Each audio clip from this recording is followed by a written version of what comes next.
You're listening to Making a Living Show. I'm Roby Levy. Hi, I'm Chris Ballew, and I make music for a living. In 1995, Chris Ballew and his band Presidents of the United States of America rocketed to the top of the charts with hits like Lump and Peaches. They toured the world, were parodied by Weird Al, and were even nominated for a Grammy. 25 years later, Chris received another Grammy nod, but this time as a children's performer named Casper Baby Pants. Here's my chat with Chris Ballew. Who are you and what do you make for a living? I am Chris Ballew, former lead singer-songwriter for the Presidents of the United States of America, professional North American rock and roll band, and current Casper Baby Pants person making music for little children and their parents. And I make music and art. All right, so we've got a lot to cover here. In that one sentence alone, I need to roll all the way back. You started off, Presidents of the United States of America. How did that even start? Because that's what I originally know you for. Right. Yeah, as do most people who don't have toddlers at this point. Right. I, having a toddler, know you. It's sort of equalizing out where some people only know me as Casper Baby Pants now.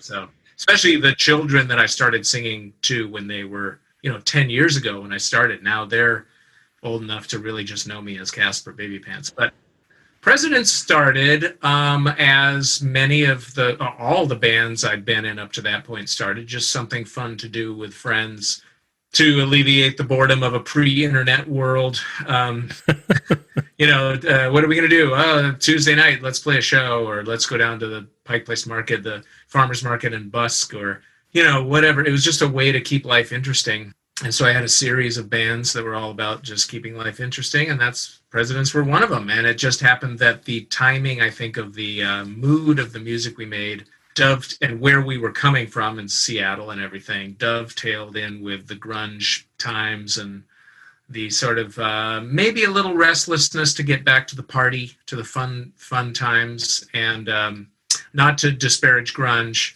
And in retrospect, we were always under pressure to come up with like a catchphrase for our music. I came up with it like 2 years ago, very late, but I wish we'd come up with this at the time. I wanted to call it Funge. Oh, see. Funge. Better late than never. Fun grunge. Fun grunge. It's right there. If I could I like it. I could just go back in time. We'll go in the Wayback Machine and just implant it. We made a whole bunch of funge, and it turned out everybody wanted to eat our funge. So, it started out just to have fun, and we suddenly had 7 major labels sniffing around, and we had to grow up really fast. Well, so what was that like? I mean, because you guys were making silly songs in a time when people were making awfully earnest songs. Yeah. You must have stood out because of that, but what was it like when you started garnering that interest? It was validating and completely disorienting. It was like a really heady, beautiful experience, because not only were people who were like the gatekeepers at the time, like radio stations and major labels, looking at us and saying, you guys are worth paying attention to, but really it was the opportunity to stand up in front of more people and feel that crowd connection. As a songwriter, I've always felt like the song isn't the actual craft. The actual craft is making a room full of people elevate, and the song is a tool to make that happen. And so with that in mind, elevating more people was a brilliant outcome of all the attention we got. But then on the flip side, it's like, those lazy days, jamming with friends in the afternoon, drinking beers, having a barbecue, watching Star Trek till 2 a.m, smoking pot. Those were gone. It's get on a plane, get on a bus, work, start your publishing company, sign contracts, find a lawyer, find a manager, decide on a label, hire a tour manager, blah, just like this laundry list of grown-up chores that obliterated the happy life that fueled the songs. So, did it take the fun out of Funge? To some degree, yeah. I mean, we always used to say that the music was free. We got paid to wait around in airports and sleep in strange beds and not see our families for months at a time. So that helped. That logic kind of helped for a while. But really, ultimately, even from the very beginning, I wanted to pull a Sex Pistols and just like break up immediately and just freeze the band in this perfect form and just be like, let's move on. I think somewhere deep down, I knew the Presidents wasn't my final destination. And so I was anxious to get on to whatever that was. And is Casper Baby Pants the final destination? Absolutely. I mean, for music, absolutely. What is the difference here? Well, the way I describe it is or visualize it, is that the Presidents and Casper have the same, if they were a planet, they have the same glowing core of innocence and fun and silliness, right? Casper is just that core. The Presidents added a crust of adult innuendo. The friction between that innocence and that innuendo is what made the Presidents work. And unfortunately, that chemistry was something that I kind of had access to for a little while, but then life changed and I lost that access, which is why, we have giant big record and then diminishing returns on following records. Because it was the way I've said it before is it was like a monkey painting a painting with its eyes closed, and the painting sells for $5 million, and all the art dealers are like, monkey, paint it again. And the monkey's like, I don't know what I did. I had my eyes closed and I'm a monkey. Well, I'm gonna argue with you a little bit here, because you're a very prolific writer. I mean, whether or not the times change, and we've seen this time and again, it's like there's a perfect time and space for a record and a band to exist, and very few actually exist, over decade after decade after decade, because it's incredibly difficult to happen to guess right all the time. Yeah, but that doesn't mean that the music or the records were not up to that $5 million painting by a monkey snuff. Yeah, I agree. We quickly learned that we were playing for the people who loved us. Not, the first initial experience was, let's grab the world, we've got all this power, radio, MTV, major labels. At the time, those were the three jewels in the crown of sonic power. And we had all three, and it was just like, but that's not sustainable. We realized okay, we're just going to really focus on the people that love us and give them more music. And I kind of have Madonna to thank for that. She gave me some career advice early on, which boiled down to basically don't wait around for critical acclaim for what you do, because you're fun and your music is funny, but I know it has a lot of craft to it. And if you get sucked into the idea that you have to maintain this certain level of intensity where you're hitting on all cylinders and pleasing everybody, especially the critics, you're going to have a hard time. It's a hard road. So choose the path of least resistance, be yourselves, ride this ride out, and then settle in to catering to the people who love you. That's very similar to what Madonna told me, actually. Yeah, she tells it to everybody. It's right. Yeah. I mean, she told me to quit music because you're terrible. So, I mean, it was similar. It was close, but, it was path of least resistance. She was trying to spare you the pain. Yes, and I appreciate that about her. She is a caring person that way. Were you close with Madonna? I mean, or was this backstage? For a day, I was close with Madonna. We had a very special afternoon. Let's just put it that way. No, I don't want to give anybody the wrong idea. We got down to two labels, Columbia and Maverick, which was Madonna's label. So we had a very serious afternoon she came to see us the night before in LA, and then we had a meeting with her to talk about whether we wanted to sign with her or not. And during that meeting, her then right-hand man, Guy Osiri, pulled out a cassette as we waited for Madonna. He's like, well, listen to this new artist we just signed, and he put it in, and it was Alanis Morissette. Wow. And we didn't know, at that point, if you're listening to a new artist, you don't know what their future is. It's like, hey, I have this new artist named, Stubby Blueberry Jumpy Pumpy. I hear great things. Yeah. I don't care. Turns out Stubby Blueberry Jumpy Pumpy turns out to be the biggest thing in the world.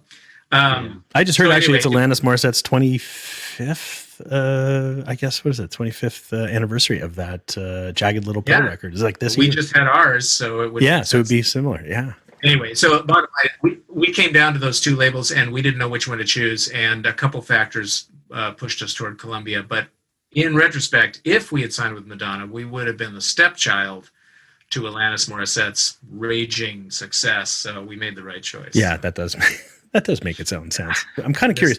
When you were playing with the Presidents and all the way till now, are you still playing with like just 2 strings on a guitar, 3 strings on a bass? Yeah. Or is that still happening? In fact, I have right here, still in service. Amazing. The 2-string guitar that I played on the debut record. Wow. And it's a weird old Japanese kawaii guitar with 1 pickup, and yeah. How did you wind up with this? I mean, what was the thought behind? I can do. It's got that special little rubber bandy twang that's on that record. Well, I ended up with it because of actually the guy whose sticker I cut up and made the words "Grr." It was Mark Sandman from Boston, Massachusetts. It was in a band called Treat Her Right, and then a band called Morphine that was much more well-known. He showed me the 2-string way, and it just clicked with me. Hold on. In fact, I have, still in service, the guitar that Mark had set up as a 2-string. I have it set up as a 3-string right now, but he had this guitar set up as a 2-string in his apartment, and I just picked it up and went, whoa, what is that? Feels so good. It feels so simple and primitive, and I can wear my influences on my sleeve and you can't tell. And so, yeah, it just felt right. It felt like home. Do you have it tuned differently? Is it tuned traditionally, but just the 3 strings? No, they're tuned root 5th root, so it's like D-A-D. That's a weird keyboard I have over here. So it's not that. That is not how the 3-string sounds. Yeah, so it's D-A-D. Root 5th root. And that just let you be simple and free with the melodies that you were coming up with, and you were able to just sort of wail away on the guitars, because you guys didn't do a ton of like raging guitar solos and stuff like that. It was the band was like 4 on the floor. We're going to drive through these tunes. Was generally how I recall you guys. Although we genre hopped a lot. I mean, we have like jazzy songs, we have poppy songs, we have full on like trying to be AC/DC rock song. We have groovy song. I've always been a kind of songwriter that is not settling on a genre. Like Lump was a 4 on the floor, bang, bang, bang. But then you got like Candy and Body and Dune Buggy, and these are all like little groovy, weird, kind of rubbery songs. And then you got Mach 5, which is like me trying to sound like AC/DC. And basically every song, Lump was me trying to sound like the Buzzcocks. Feather Plucking was me trying to sound like Lenny Kravitz, Let Love Rule. Every song is basically me, again, wearing an influence on my sleeve, but it's going through a 2-string, so it comes out different. Me. Yeah. Yeah. Well, and you've carried that forward into the Casper Baby Pants world too, because you are genre hopping left, right, and center. Oh yeah. I mean, it's just every song is different. You have an entire record of Beatles covers, and then you've got entire records of. I mean, no one record is all the same stuff, but I've heard blues stuff. I was just listening to. This sounds ridiculous because I wasn't listening to it with my 3-year-old. I was listening to, what is it? Noodles and Butter. Yeah, Noodles and Butter. It's a great song. Thanks. I appreciate it. I've joked a little bit around with the Presidents guys about doing a split single where the Presidents do Casper songs and Casper does President songs. Because, yeah, they're in some level, Dune Buggy could be a Casper song, easy. And Noodles and Butter could be a President song, Sang about peaches, why not Noodles and Butter? Well, I'm not really seeing a huge departure. In other words, like, yeah, I mean, you guys had a funny thing going on with the Presidents. You were a rock band playing to kids, and you're a kids band playing to adults, and I mean, you're covering a huge swath here. And to me, the fun is the thing, as you're saying, the funge is all still very much intact. Yeah, oh, definitely. I mean, the reason that I write songs that are silly and kind of childlike is because I've discovered over the years that I am silly and childlike as my natural setting, just as a human being. And that took a long time to figure out. It took a long time to figure out who I am and how I want to live and how I want to be. And then once I figured that out, I could then make music that was exactly myself. And that's what Casper Baby Pants is. The Presidents is partly there, but it's also kind of me a little bit being somebody else, or not quite settled on that like pure, innocent, childlike, silly thing, which is, by all accounts, how the Dalai Lama is conducting his life. He's a silly guy. He tells stupid jokes. He laughs easily. I feel like once you get through the struggle of self-awareness, it's not atypical to land in a silly place.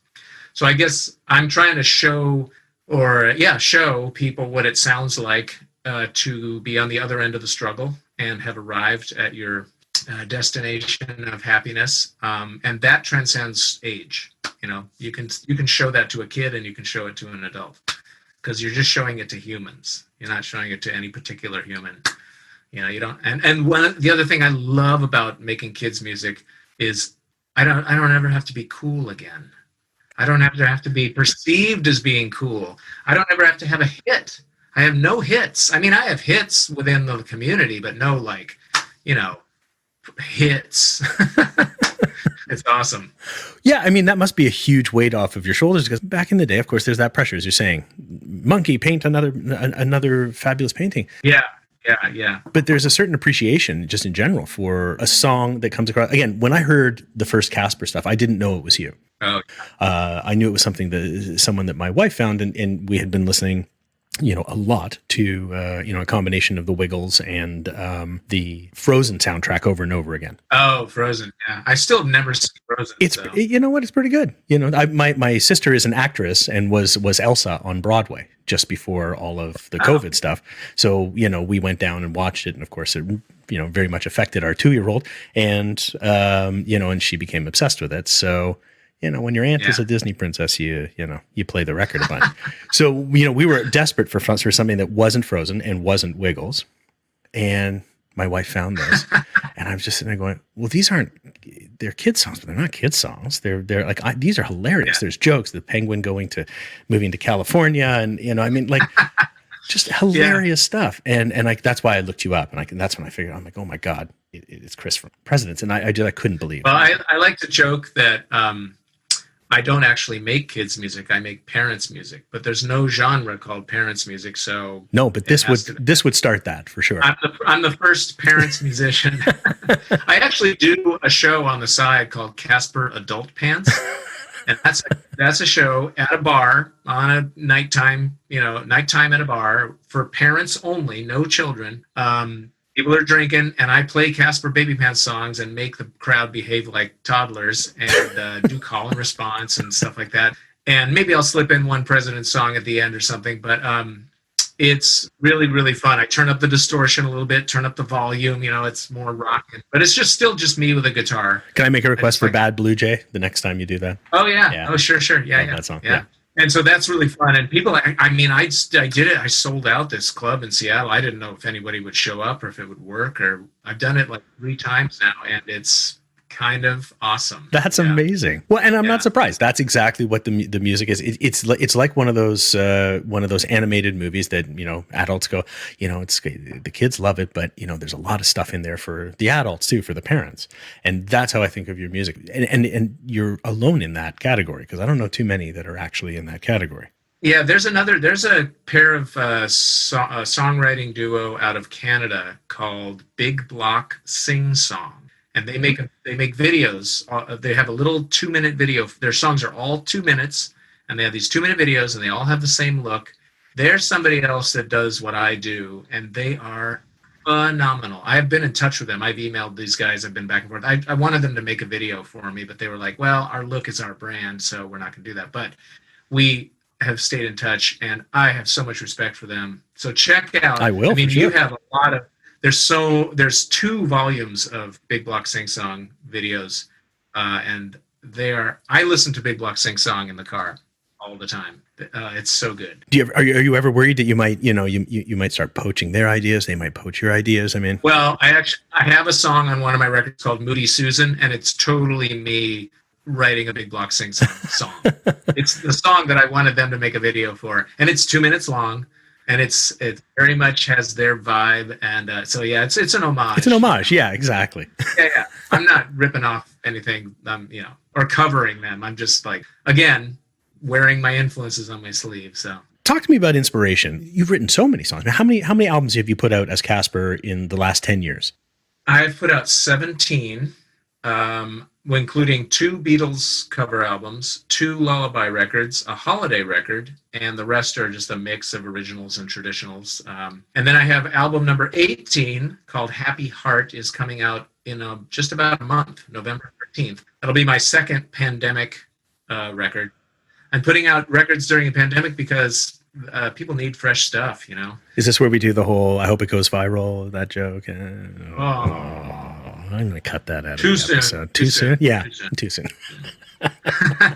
So album 18 comes out in about a month, and then album 19, which is already done. I did albums 17, 18, and 19 at the same time, right before the pandemic, and then because I was on a roll and I was just like, oh my, this is all coming together. Here we go. And then I was like, I'm going to take a break after that. And then the pandemic shutdown happened. And I was like, okay, I guess I really am taking a break. Anyway, so album 19, I'm going to sit on theoretically until the pandemic is over and I'm back to doing shows. And then I'll release that as a celebration. In the interim, you made a jukebox on your website. Yeah. Like you sat down and you just played 50 songs in a row and said, yep, feel free to remix these however you want at your kid's party or whatever else.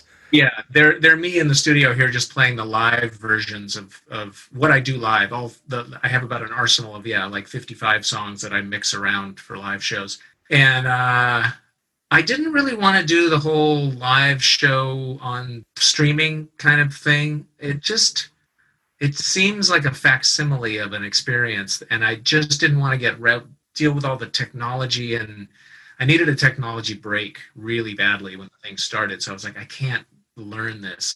So I just recorded myself with my built-in mic and the laptop here in the studio. And the idea is the families can go to the website or to YouTube and find these videos, and then they can order them however they want. They can play Stompy the Bear 5 times if they want, but it's really me playing the songs live. So you get the sense of, I do the whole like, all right, kids, during this song, think about this, or, we're going to do a call and response. So it's interactive a little bit, and families love it because they don't have to be in front of their computer on Friday at 2 p.m. Eastern Standard Time. They can just use it when they need it, for as long as they need it. So I'm getting good feedback as far as it working, to kind of be a, Band-Aid. Yeah, it made a lot of sense. I was surprised at the idea just because so many people were touting the whole, do an Instagram live, do a Facebook live, do a YouTube live, do live, live, live, live, live. And I'm like, people have stuff to do, especially right now when their kids are all at home. Yeah, and frankly, I'm stressed out. I'm not doing 100% great during this whole thing. And I just don't really feel like I have a hard time imagining firing up the skill, the live show energy thing. I'm kind of struggling a little bit, and I kind of want to honor that struggle and kind of not be Mr. Happy Performing Dude during that. So I'm thinking about maybe starting a thing where for a reasonable price, I'll Zoom call with your child on your birthday and play Happy Birthday and maybe a song or two. Maybe putting my toe in, very lo-fi, but more one-on-one and less kind of, trying to entertain a crowd. Thinking about it. That's the thing. There's a lot of different ways, I guess, that you could reach out and still connect, and yet at the same time give yourself a bit of a break, because it's a slog, and people want. I'm sure lots of people want lots from you. I mean, it's just the way it is. I've gotten really good at saying no, which is excellent. Like, you really kind of have to. I mean, that's self-preservation. You've learned from years on the road probably to say no. Yeah. I know a lot of folks over the years. I worked in music 1,000 years ago with the Crash Test Dummies, and at the early stages as I was coming out of university, and they were a big deal back then, and they were good. But a lot of bands hit tough times, and they didn't know how to say no. They didn't know how to be on the road and be good to themselves. Yeah.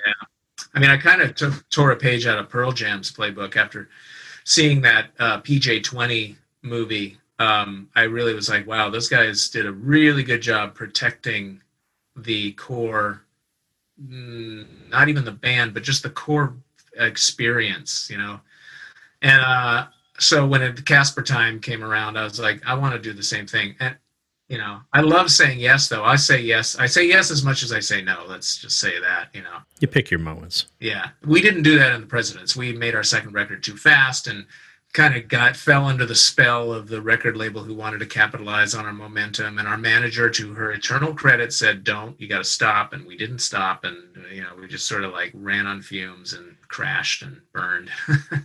Not like the crash test dummies, but we crashed and actually burned. Yeah, 2020 hindsight, you know how it is. Yeah, well, there's usable lessons from that, like when I go back to playing shows as Casper, I think I'm going to really stick to like theaters and seated venues and kind of like comfortable. I'm not really excited to be outside in the blazing sun with sunscreen traveling up my crow's feet into my eyeballs as I try to, not get burned to a crisp and play the loudest possible songs for two children. Competing with a bouncy house and a clown, Yeah, you're not going to win that one most times. Let's be fair. The bouncy house is pretty awesome. Bouncy houses are like kryptonite to children's musicians, man. Oh my God! Not only if they don't deflate them, there's the noise of the fans, but then the allure of a bouncy house. I can't compete. I did one show once that I did not know that this was the case with the show when I said yes. But I did one show in Seattle in this big space on a large stage, and it's just me alone with my guitar, and it was a bouncy house festival, it turns out. There were like 11 bouncy houses, and none of them were going to shut down while I played. And I got on the mic, and I was just like, "Ladies and gentlemen, this is Davy and Goliath. I am up against the most insurmountable odds. Can you please help me win the battle?" And I did. I got a core group of people to stick with me, but that's disheartening. Merciful fight. Do you find it tough to go from arenas, from the biggest stage? You guys were the biggest band out there.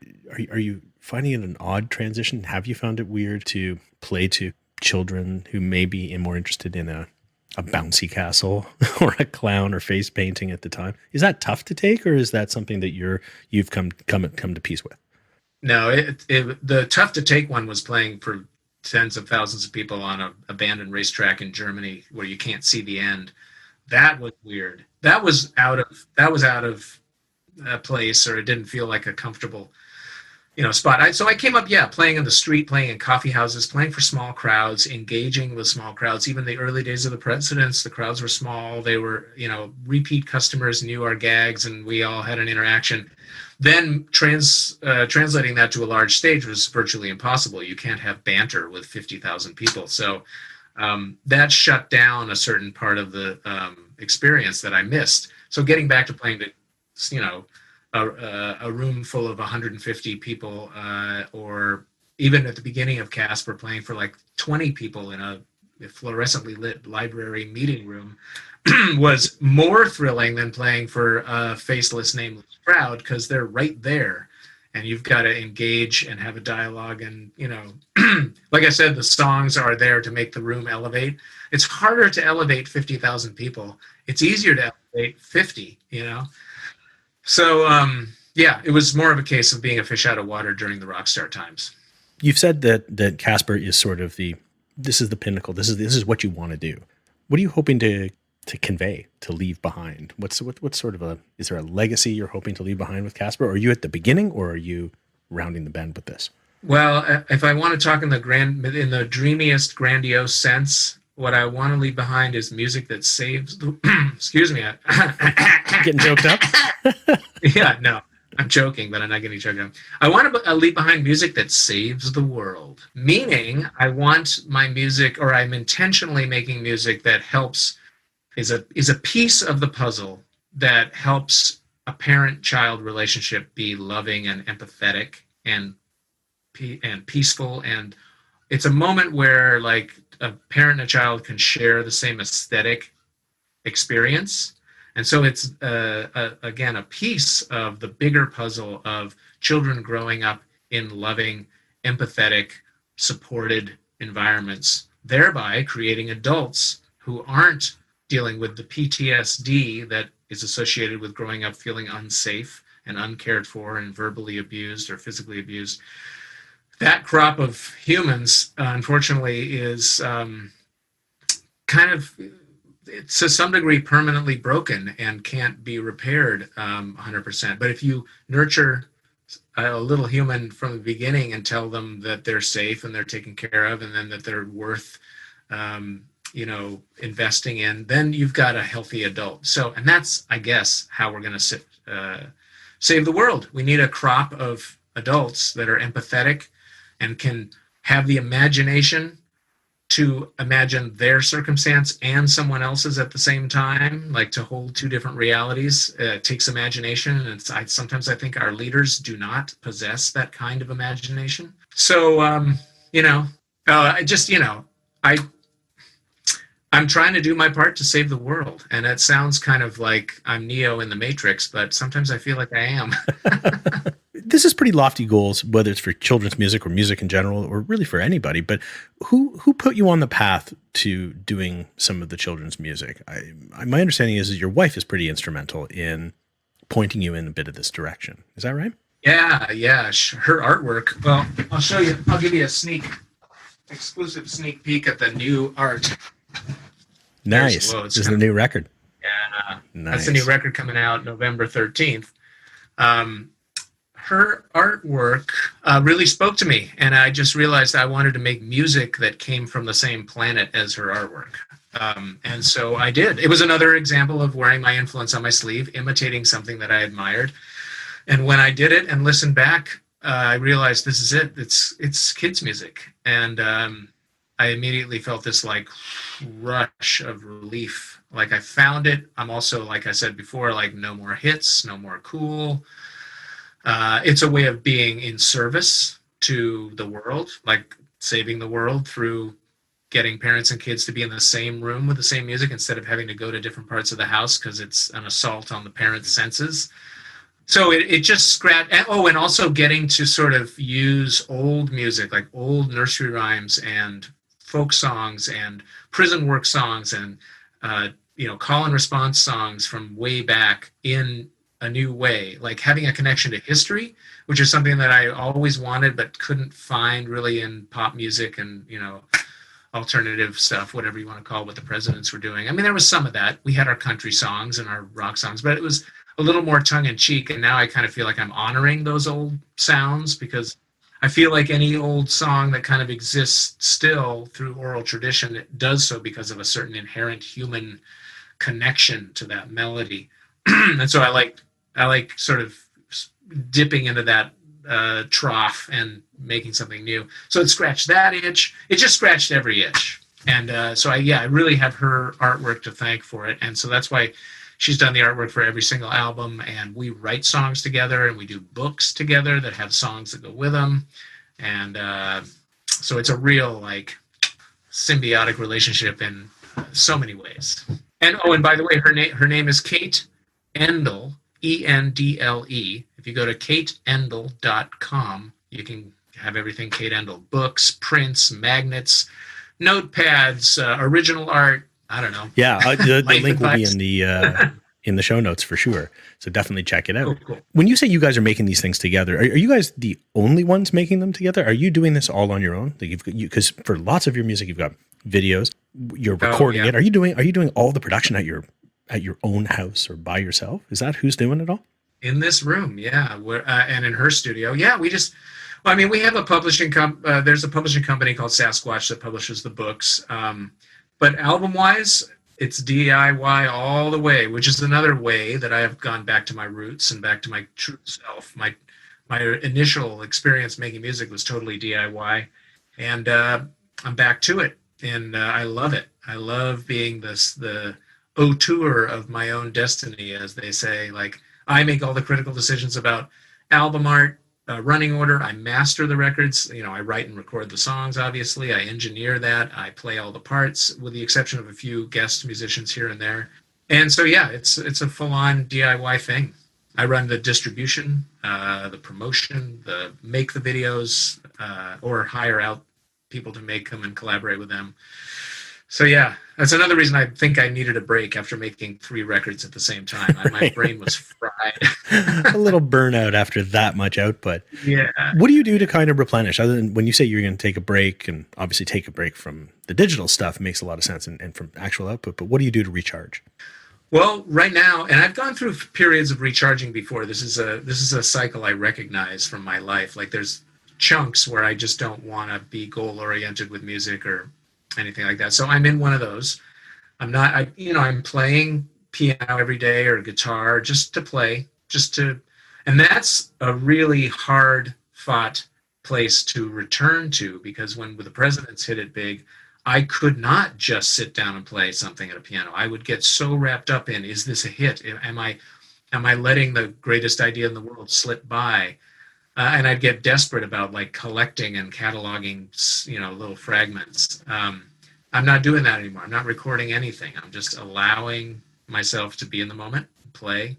And then I'm doing visual art. I'm doing this black and white graphic kind of weird, silly totems that I'm selling on my website, chrisballew.org. And all the proceeds from selling prints of those artworks goes to Mary's Place in Seattle, Wellspring Family Services, and PEPS, Program for Early Parent Support. So they all go to, all the proceeds go to nonprofits that deal with families in crisis and parent education. So, and I'm super into that. I went to art school, got a Bachelor of Fine Arts, didn't know what I wanted to do with art, so I did music, and now I have a voice with art, and I'm really enjoying it. So, is art something that you've come back to, or is that something that you were always doing in the background, kind of a thing? Doodling in the background, but I've definitely come back to it, or I feel like I've arrived for the first time, really, because when I was in art school, I did not know I was doing some of the same shapes that I'm doing now, but I didn't know what they were. I didn't know why, what the context or the story of these shapes was.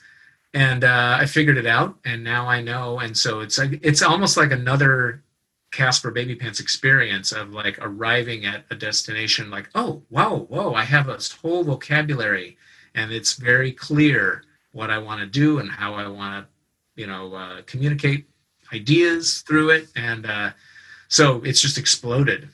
And I put up a new show of 30 drawings every 2 months on chrisballew.org, and then there's an archive of all the previous shows you can check out. But if you feel overwhelmed, you can just check out the new one.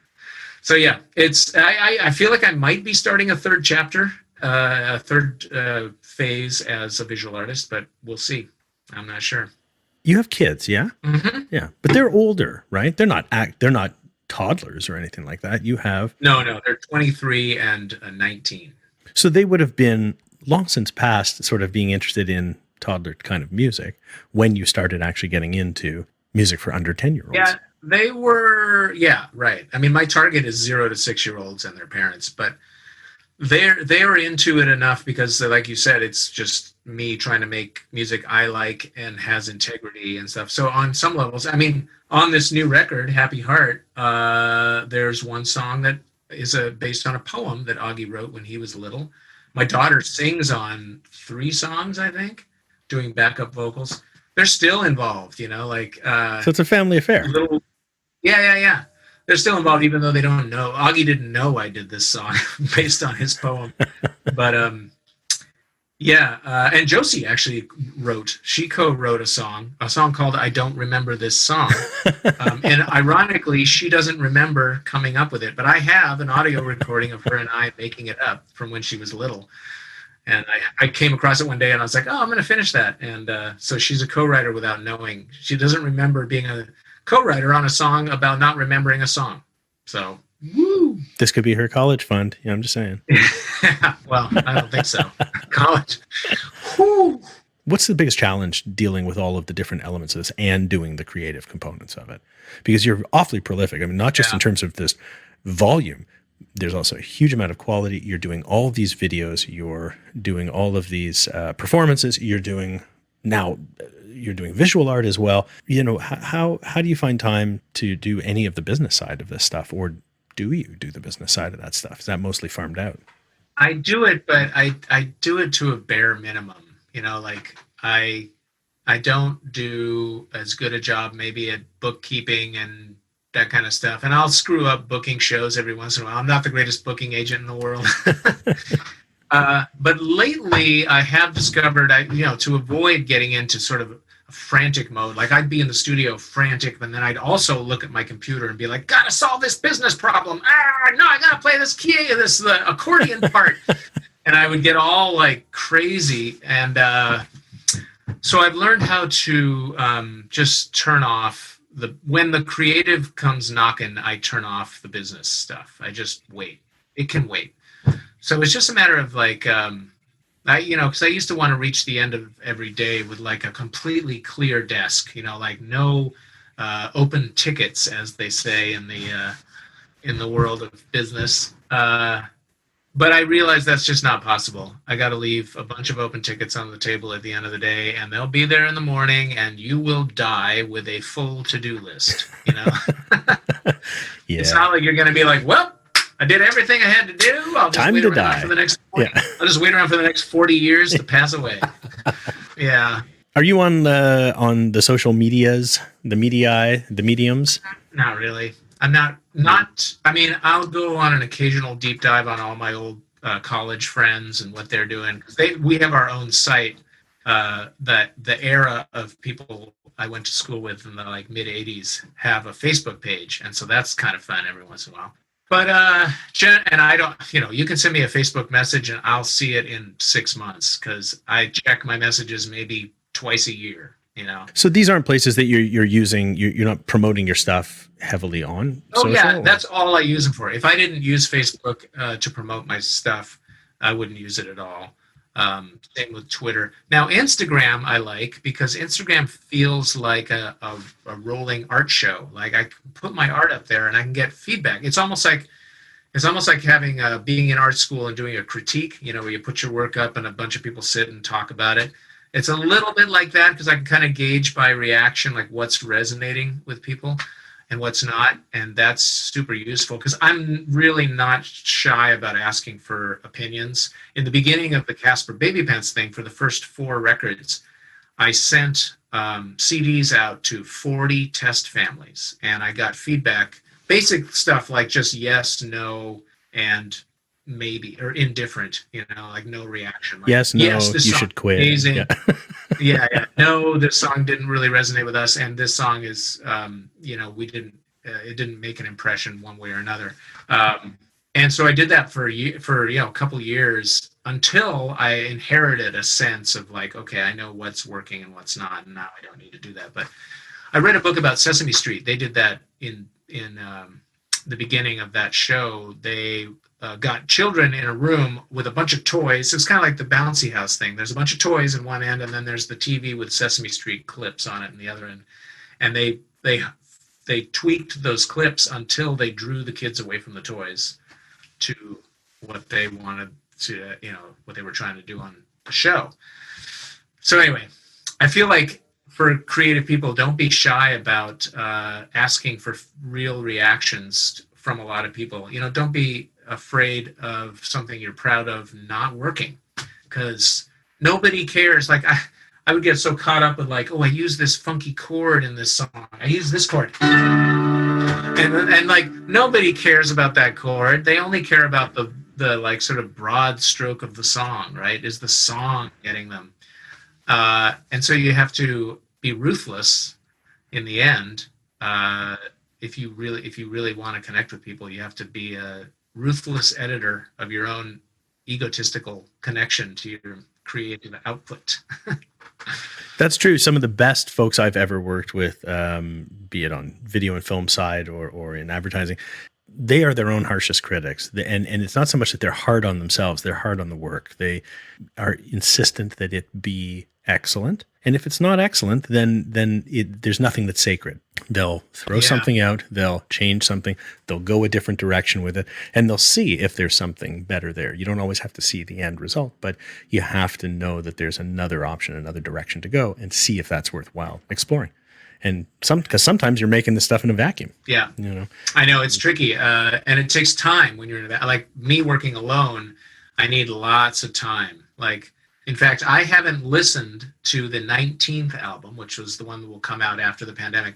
I'm not going to listen to that album until it's like maybe a month away from sending off for duplication, and then I'm going to see if it really works, because I'll listen to it with fresh ears, and I might be like, no, that's not going to work.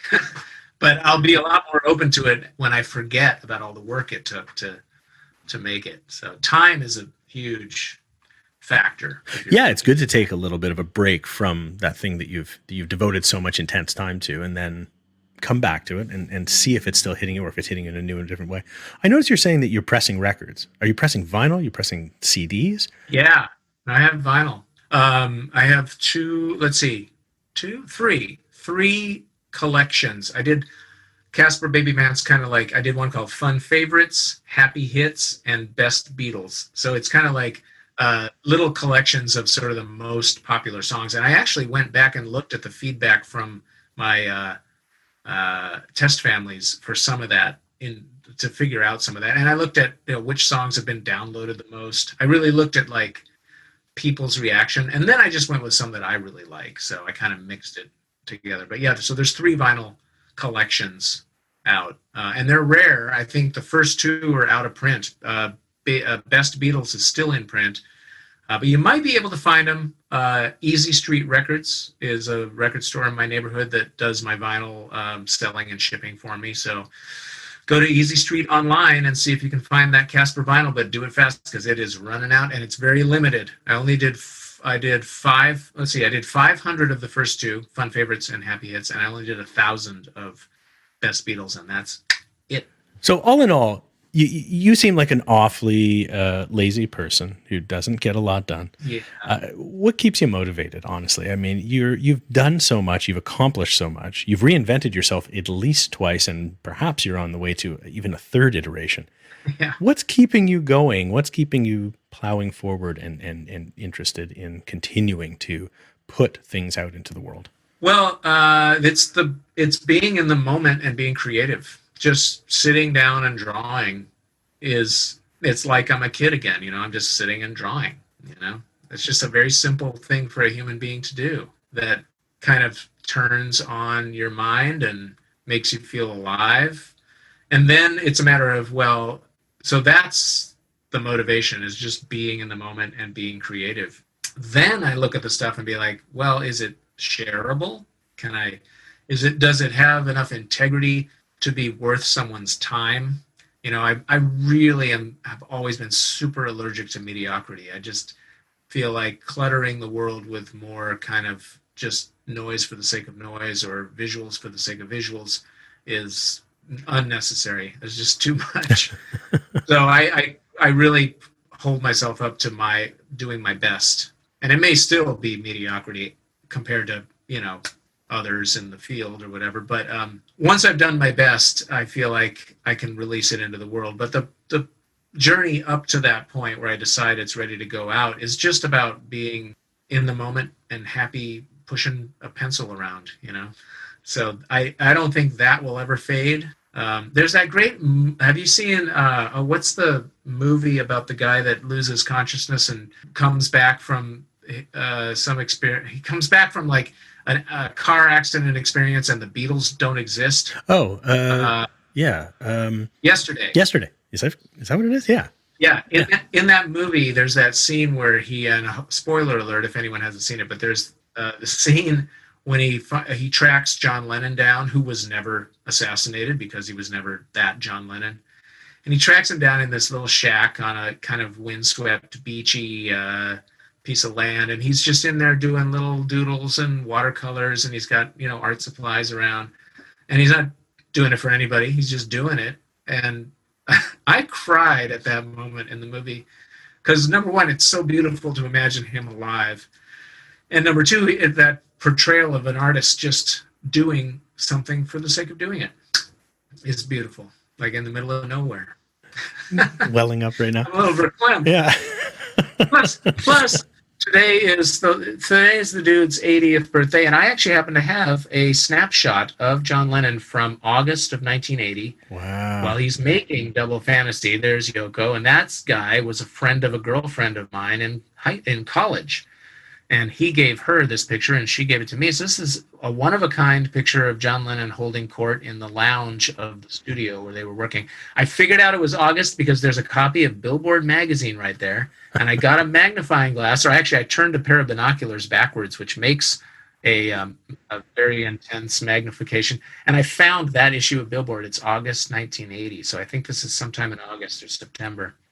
And what's eerie about the photo is there's a sort of a error or whatever in the developing, which is all these streaks which look like blood. Yeah, they're kind of rolling off the page, right off of his shirt and rolling off the. It's kind of eerie. Weird. So this is a talisman that I keep in my studio. It's like a picture of John Lennon nobody else has. And it's his 80th birthday today. So happy birthday, John. Birthday, John. Yeah. Yeah. Wild. Maybe that's why I was feeling extra weepy. Aw. Aw. Aw. Yes, John. Poor John. It's a great movie. It actually was it was a better movie than I thought it was going to be. Truthfully, I thought it was going to be silly.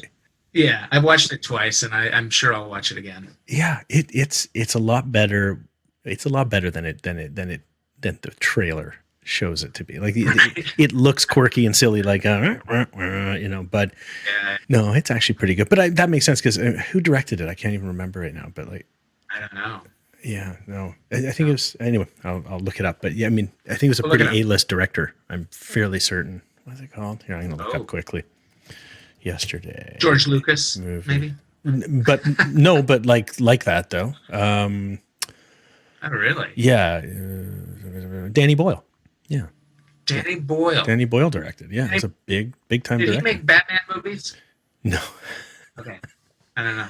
No, I don't think so. Danny Boyle made Stand By. Danny Boyle made.